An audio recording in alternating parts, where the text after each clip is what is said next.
Grandfather Gandhi by Arun Gandhi and Bethany Hegedus. Illustrated by Evan Turk. December 17th, 1945. Chi Arun, I think of you every day, but especially today during silence. Do you spin carefully at least 160 rounds daily? Is the yarn even? Do you yourself fix the spinning wheel? Do you keep a daily account? If you keep this one promise, you will learn a lot. Blessings to all of you from Bapu. We arrived at Sevagram, grandfather's service village, dusty and dirty. Father insisted that we be taken straight to grandfather's hut. Bapuji sat serenely on the floor. I hung back, afraid to be in his presence, but Ella took my hand and we rushed to him.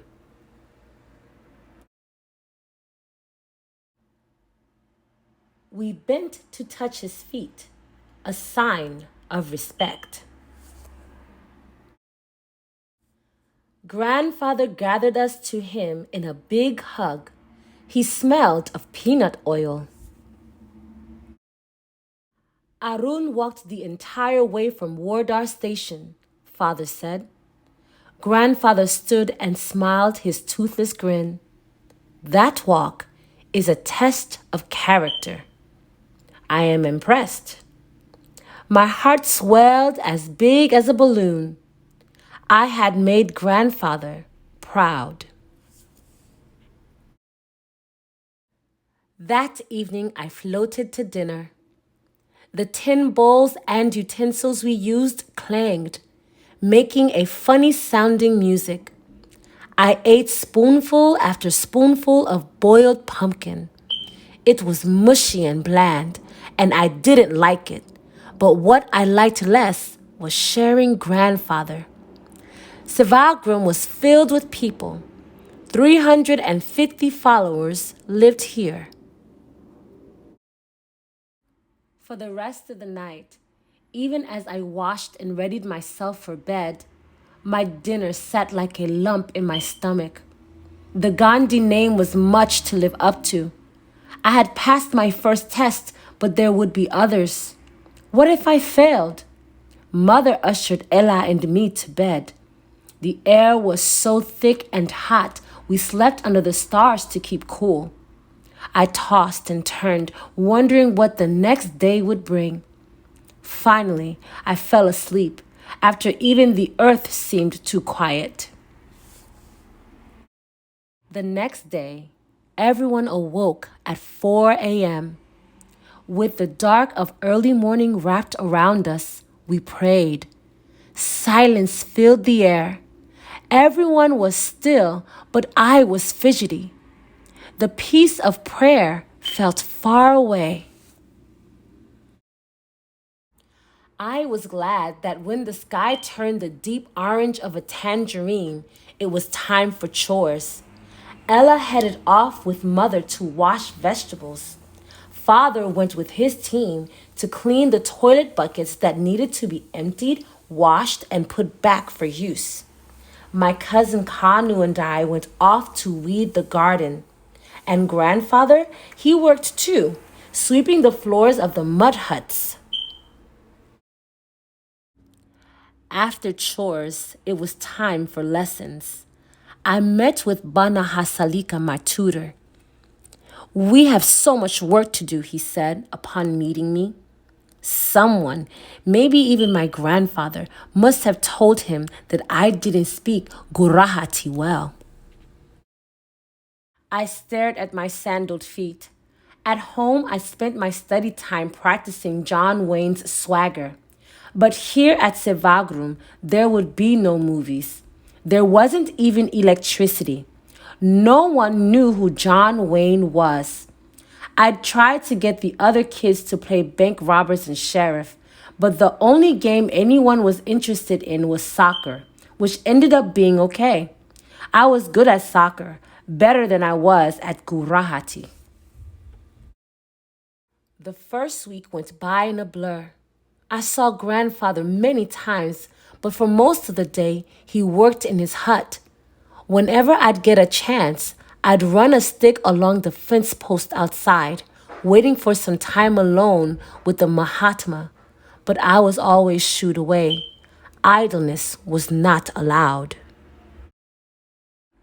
Early in our second week, grandfather found me. I didn't have time to go looking for him. "Will you walk with me?" he asked. There was always some aide, official, or follower around, but this morning there was no one. Lucky me. I set off after grandfather. His stride was quick, and each time he raised his walking stick, he asked me a question. He asked me about my older sister Sita, about how Ella was behaving, and about life in South Africa and the cruelty that came with being separated by race. Eventually, grandfather asked about me. "How are you finding life here in Sevagram?" "The other kids tease me, and my tutor thinks I'm useless," I blurted out as the path before us turned. "I try hard, but it is not enough." I stopped short of saying that I didn't feel like a Gandhi, that peace and stillness did not come easily to me. Even Gurahati did not come easily to me. Grandfather listened, and when I finished, he wiped his spectacles on his dhoti, put them back on, and looked me in the eye. "Give it time, Arun. You will adjust and go on to do good things. I have faith." He said no more. We walked on. It wasn't long before an aide found us and escorted grandfather away. I should have known. There were more important things than me. The rest of the day was just disappointing. My pencil num shrank to almost nothing. But since we took a vow not to waste, I couldn't throw the pencil away. I held it, squishing my fingers. My hand cramped. Stupid pencil! After lessons, with the sun high overhead, I was glad to hear the soccer field. I wanted to forget about the ashram rules, forget about being a Gandhi. We played hard, as if the match really mattered. I was about to make a goal when Suman, another boy, shoved me. His feet stole the ball as I lurched forward and fell face down in the dirt. Blood trickled from my lip. It tasted like tin. I snatched a rock and leaped up. "You did that on purpose," I shouted. "Didn't you?" Kanu stepped forward. "It was an accident, Arun," my cousin said. "Calm down." But I didn't want to calm down. I wanted to throw the rock, to hit Suman like he hit me. Everyone stared. How could he, a Gandhi, be so easy to anger? Their eyes seemed to say. I dropped the rock and ran. Straight to grandfather's hut. "Bapuji!" I cried. The same aide who had whisked grandfather away was there. "What is it, Arun?" Grandfather set down his pencil and pushed aside his many papers. It was wrong to come here. Grandfather had work to do, important work.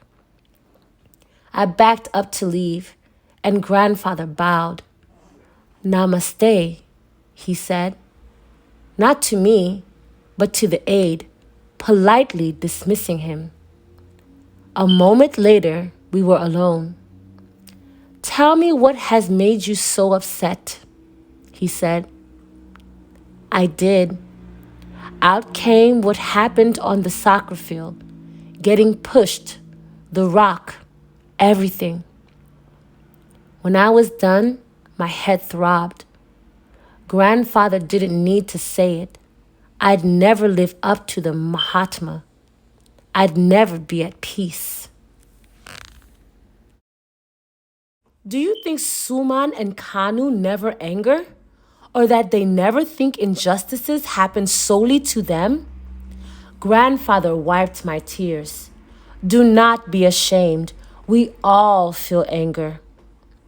But that wasn't possible. Suman and Kanu maybe, but not grandfather. Even you? I asked. Even me, said grandfather.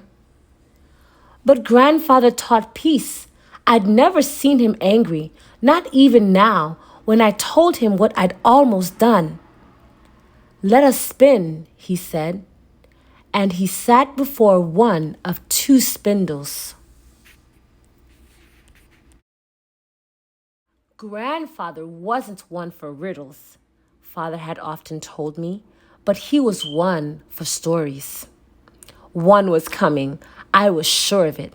I held the thin cotton thread between my thumb and forefinger, not moving as grandfather's fingers went to work.